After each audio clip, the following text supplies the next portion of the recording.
Okay, so imagine for a second you have this generator in your basement. Right. And I don't mean some little camping unit. I'm talking about a massive industrial-grade monster. Okay. It's fully fueled. The engine is just humming. You can hear that, low vibration through the floor. It's not power. It has enough power to run your entire neighborhood, not just your house. Yeah. It's running 24/7. Yeah. But you never actually plug anything into it. Oh, that is a frustrating image. You're just burning fuel with all that capacity sitting right there, but you get zero utility from it. The lights are still off. Exactly. You might, read the manual once in a while, maybe go downstairs and polish it a bit. Pat it on the lid. Yeah, thank the manufacturer for making such a great machine, but you rarely, if ever, actually flip the switch to on. And I'm guessing that's basically the whole metaphor for what we're digging into today. We're talking potential energy versus kinetic energy. We are. And according to the source material we're unpacking, that generator, that's the state of prayer for a huge part of what he calls the body of Christ. We're looking at a seminar called Secrets of Persistent Prayers by a Reverend P. from New Beginning Ministries. And I've got to say, right off the bat, this is not the sort of soft focus, meditative version of prayer you might expect. No, it's really not. What struck me immediately is just how utilitarian it is. He kind of strips away all the sentimentality. Right. He doesn't talk about it as a comforting ritual or, a religious duty. He uses words like force, tool, and weapon. Weapon of warfare. Mm. That was the phrase that just jumped out at me. It changes the posture completely, doesn't it? It really does. You don't cuddle with a weapon, you train with it. Yeah. You study how it works. Exactly. And that's our mission for this deep dive. We need to figure out why, if this resource is supposedly a weapon of warfare capable of changing reality, why is it so often untapped? Why is the generator running, but the house is still dark? Well, the source is pretty blunt about the why. He basically says it's because we're lazy. He's a little more diplomatic than that, but yeah. He says prayer is hard work. It is. And this is the first pillar of his argument, I think. Prayer is not something you talk about. It's something you actually have to do. It sounds so obvious when you say it like that. It does, but he argues that most people just agree with the idea of prayer. Intellectually, they're on board, but they never actually engage the mechanism. Okay, but let's push on that for a second. Action usually means movement, right? If I'm building a shelf, I'm sweating, sawing wood. If I'm running, my heart's pounding. Yeah. How is sitting in a quiet room with your eyes closed action? Right. From the outside, it looks like the opposite of work. It kind of looks like napping. Well, that's the deception, according to Reverend P. He uses this great analogy of a battery recharge. Okay. He points to Jesus in the biblical texts. Here's a guy who is performing miracles, feeding thousands, constantly doing things. But the text says he would always retreat to lonely places to pray. So it wasn't just to get away from the crowds and the noise. The source argues it wasn't for a nap, it was to plug in. Reverend P calls it power in action. The argument is that spiritual power works just like a battery. You use it up when you interact with people, when you work, when you're under stress. You're draining the charge. You're draining it. And if you don't physically and mentally stop and engage that connection, the doing of the prayer, the recharge just doesn't happen. No connection, no power. It's a mechanical failure, not a theological one. So it's active in the sense that you are actively maintaining a power line. If you stop, the line just goes dead. Precisely. And this doing, it's not just internal. This is where he gets into these really interesting, almost environmental claims. He argues the act of prayer creates a tangible atmosphere. An atmosphere. Yeah, he references the book of Acts where the disciples prayed and the physical space was shaken. Shaken like an earthquake. The text says the place was shaken, yes. But the source interprets this as a shift in the environment. The feeling in the room changed from fear to boldness. And this leads us to what I think is maybe the most fascinating part of his whole theory. The multiplier effect. Yes. The math. I was hoping we'd get to the math. I saw this in the notes, and I had to double check the numbers because it does not follow normal arithmetic. It's kingdom math, as he might put it. He quotes from Deuteronomy, which says, 1 can chase 1,000, but 2 can chase 10,000. Okay. Let's just pause there. Let's really look at that. In a linear world, if one person can handle 1,000, then 2 should handle 2,000. Right. Maybe, 2,500 if they're a great team. Yeah. But 10,000. That is a massive jump. It's exponential, not linear. And this is the core of his argument for praying together, for family prayer. He's saying that spiritual unity unlocks a multiplier that just doesn't exist when you're on your own. Which explains why he puts so much weight on the household. It's not just, oh, families should pray together because it's a nice thing to do. No. He's saying if you actually want to win, you need the multiplier. He calls the family unit an army ready for battle, and he argues that the enemy, or, negative spiritual forces, their whole strategy is to isolate you. Get you alone. Right. It's not just to make you lonely, it's to keep you away from that times 10 leverage. If you fight by yourself, you're capped at 1,000, but if you fight together, you unlock a whole different tier of power. It makes you rethink the whole prayer closet idea. Yes, go be alone to recharge, but don't stay alone when you're facing a real crisis. Exactly. You need the squad. And to show how this atmosphere and unity really works, he brings up this case study that I found really compelling. The story of Cornelius. From the book of Acts, yeah. I love this part. It plays out like this coordinated military operation. It's not just, I prayed and I felt better. It involves logistics, travel. It does. It involves geography and timing. So set the stage for us. Who is Cornelius? He's not your typical religious guy, is he? No, not at all. He's a Roman centurion, a Gentile. In the context of the early church, he is a total outsider.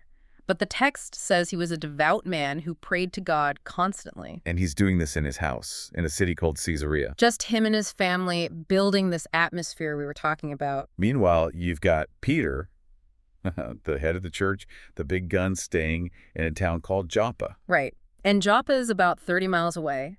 In the ancient world, that's a pretty big gap. A day or two of travel, at least. They don't know each other. They're not neighbors. So Cornelius is in his living room, particularly cranking that generator. He's putting out a signal. And what happens? This is the key distinction Reverend P makes. God didn't tell Peter, hey, go start a revival in Caesarea and see who shows up. No. The specific spiritual signal coming from Cornelius's house was so strong, it moved God to send Peter to him. The source says God moved the anointed man. Yes. It just reframes the whole thing. We often think we have to go out and find the miracle, right? We have to chase down the expert. The source suggests that if you build the atmosphere through consistent, unified prayer, the resource comes to you. Cornelius's prayer was like a magnet. It pulled Peter 30 miles up the coast right to his front door. And the result wasn't small. It wasn't just, a nice chat over dinner. No, the result was that Cornelius and his entire household received the Holy Spirit. It completely broke the cultural barrier between Jews and Gentiles. It was this huge pivot point for the church. All triggered by a guy praying in his living room. Yeah. It really hammers home that idea of the untapped resource. If Cornelius had just hoped for the best, nothing would have happened. But because he engaged the mechanism, the action history changed. Which brings us to the sheer scope of this power. Because Reverend P makes a claim later on that just stops you in your tracks. He says prayer is invincible. Invincible and cannot be subdued. I mean, that is an absolute statement. In a world where people constantly feel like their prayers just bounce off the ceiling, isn't that a dangerous promise to make? It is bold. But I think he's talking about the authority of prayer, not necessarily our personal wishes. He frames it in a political context. He talks about prayer being able to alter laws and decrees. So we're moving from personal piety to, like a constitutional argument? Kind of. He brings up Daniel and Esther. In both stories, you've got these absolute empires, Babylon and Persia, and the kings sign decrees that are legally unchangeable. Right, the laws of the Medes and Persians. Yeah. Once the king signed it, even he couldn't take it back. Exactly. It was a done deal. If the law said, throw Daniel in the lion's den, he had to go. These were human laws, as the source calls them. Yes, but the source argues that prayer operates in a higher court than the king's court. In both of those cases, the prayer of the individual Daniel or Esther overrode the irrevocable law of the empire. So it's a system of checks and balances. The spiritual court can veto the Supreme Court. That's the implication. He says prayer can alter what a nation decides. It suggests that the spiritual reality is upstream, and physical reality, politics, laws, economics, is just downstream. Change the river upstream, and the downstream changes automatically. Right. But there's a catch to getting access to this upstream power, isn't there? You can't just storm in demanding a new car. The source introduces a paradox about intercession that feels, it feels wrong at first. The paradox of self-interest. Yeah. This is a hard turn for most of us because our default setting is always me. I have a problem, so I pray for my problem. Lord, fix my car. Lord, help me pay my rent. It's totally natural. Of course. And there's nothing wrong with that. But Reverend P argues that the high voltage power kicks in when you stop praying for yourself. He says interceding for others is actually more powerful than praying for your own needs. That just feels backwards. If I'm drowning, I shouldn't be trying to save the guy in the other boat. I need to swim. You'd think so. Ugh. But he explains the mechanics of it using the Apostle Paul as an example. If you read Paul's letters, he's almost constantly saying, I'm praying for you, I pray for the saints. He's always pushing energy out. And yet his own needs were always met. Always. So the theory is that by stepping out of your own ego, what the source calls removing egocentric thought, you align yourself with God's nature. Because God is a giver. That's it. When you intercede for someone else, you're acting like God. And the source implies that this creates a flow. Think about water. If it just sits in a pond, it gets stagnant. Right. But if it flows through a channel to somewhere else, it stays fresh and powerful. So by praying for your neighbor, you become a river instead of a pond. And your own life, the riverbanks, gets watered in the process. That's a beautiful way to put it. It's a pay-it-forward system of spiritual energy. Okay, so we have the theory. We had the battery, the multiplier, the river. But I want to get practical. Because the listener is thinking, okay, I get it. Prayer is a weapon, but how do I hold it? How do I fire it?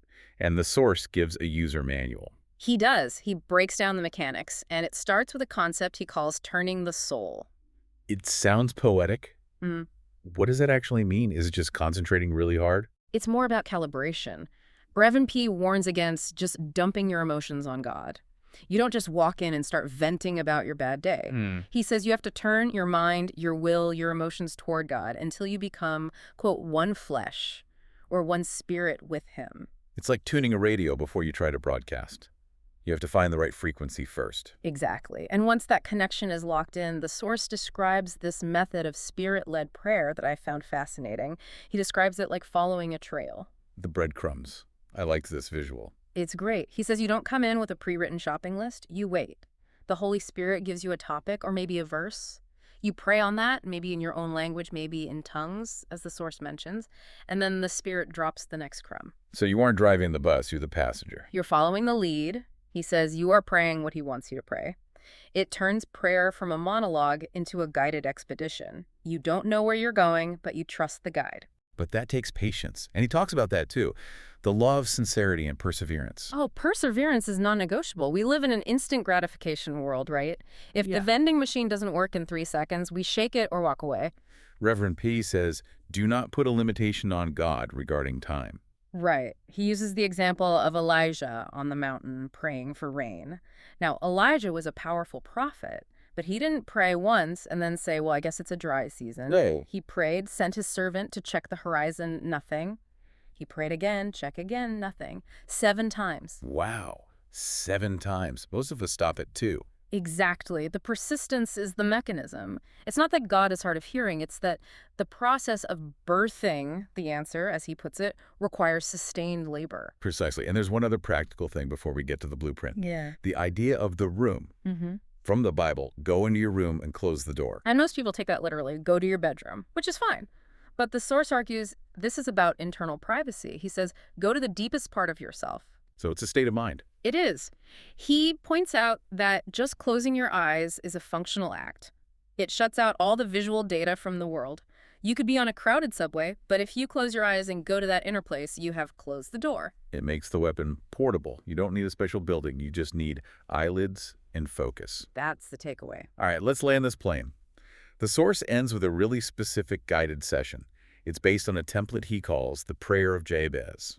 1 Chronicles 4.0. For anyone who doesn't know, this is this tiny little prayer just tucked away in a massive list of genealogies. It's just names, names, names, and then boom, the writer stops to focus on this one guy, Jabez. And Reverend P breaks this prayer down into 4 strategic steps for a successful life. Let's walk through them because he treats it almost like a code. Step 1 is bless me indeed. This is the opening request. It's for divine favor. You're establishing the baseline desire for God's goodness in your life. You're just saying, I'm open to receiving. And you can apply it to yourself, your family, your business contacts. It's the foundation. Okay. Step 2, enlarge my territory. Now, historically, Jabez was probably asking for more land. But how does that apply to us today? Right. We're not all farmers. The source interprets territory as influence and capacity. And he links this specifically to overcoming fear. Oh, interesting. He implies that the reason our territory, our impact, our career, our ministry, the reason it stays small is because we are too afraid to step out. So enlarge my territory is really a prayer for courage. God, push back the boundaries of my own limitations. Yes. It's asking for a bigger life, not just more stuff. Step 3, let your hand be with me. This is the request for the divine escort, for presence. The source interprets this as asking for God's angel to be assigned to your movement. So protection. Protection, but also guidance. If you get the expanded territory from step 2, you're going to need management and security. That's step 3. And finally, step 4, keep me from evil, or keep me from pain. This is the protection clause. But Reverend P uses a really powerful analogy here. He talks about Pharaoh and the Red Sea. Right, the idea that evil has a pursuit limit. Exactly. He notes that Pharaoh, representing evil or oppression, he chased the Israelites. He was relentless, right on their heels. But he could only go so far. At the Red Sea, God stepped in, and the enemy was just swallowed up. So when you pray, keep me from evil, you are asking God to enforce that boundary line. You're asking him to stop the pursuit, to say, this far and no further. The source also connects this to breaking generational cycles. If your family has a history of addiction or failure, that's the Pharaoh chasing you. And this prayer is the weapon you use to cut that cord. That's the idea. So if we zoom out and look at this whole Jabez template, it's a complete strategy. It is. You've got provision, bless me, expansion, enlarged territory, management, hand with me, and defense, keep from evil. It covers all the bases. It's not just a random wish. It's a structured request for a complete life. And notice the progression. You get the blessing, you expand your influence, you secure God's presence to handle that expansion, and then you set up a defense. It's very logical. So what does this all mean for the person listening? We've talked about the battery, the math of unity, the river of intercession. Yeah. How do we put this all together? I think the main takeaway is that Reverend P is really challenging you to shift your whole paradigm of prayer from passive to active. Right. He's arguing it's a disciplined, aggressive force. It's a bridge. A bridge between what? Between human need and divine power. But here's the thing. The bridge doesn't build itself. It requires the work we talked about. It requires the unity of the household. And it requires the persistence of Elijah. It takes prayer out of the realm of wishing and puts it squarely into the realm of working. That's the twist. It's not a wish list, it's a weapon. And weapons require training. They require strategy. You don't just wave a sword around. You use it with clear intent. That's what the source is advocating for. And it definitely makes you think about who's standing next to you in the trench. That is the question I'm left with. Right. The source made that huge point about the multiplier effect. 1 chases 1,000, 2 chase 10,000. It just raises a really provocative question for everyone listening. If that math is true, if agreement really creates an exponential increase in power, then who is your agreement partner? Exactly. Are you fighting alone and just chasing your 1,000? Or do you have that ally, that spouse, that friend, that prayer partner who helps you unlock the 10,000? Because if prayer really is a weapon of warfare, as the source claims, you probably shouldn't be going into battle alone. A fascinating thought to chew on. That wraps up our deep dive into the untapped resource. We'll see you next time. See you next time.